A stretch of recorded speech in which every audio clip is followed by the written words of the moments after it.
Welcome to Kenton's videos. Enjoy the video. You begin by getting tools ready. Excel with Office scripts or Power Query, plus an AI access method, API key, or built-in Copilot. Once ready, you pick the AI role and define your goal. For example, create a 10-row sales tracker with date, item, QTY, price. Then you prepare a clear sample data file, CSV or JSON, and a column schema.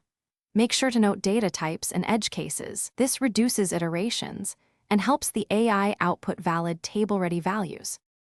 Next, you craft a precise prompt that tells the AI the schema, sample rows, formatting rules, and desired output format, CSV, JSON, or Office script. Ask the model to generate headers, consistent types, and 2050 sample rows if needed. Once the AI returns results, map fields, confirm date formats, currency symbols, and decimal separators. If you requested code, paste it into the Office script editor. Then run a small import to verify parsing and that formulas or data types are preserved. Now import the AI output into Excel. Use data get data for CSV/JSON or execute the Office script to write rows directly. Once in, add validation rules, formulas, and conditional formatting, then set a refresh or automation trigger.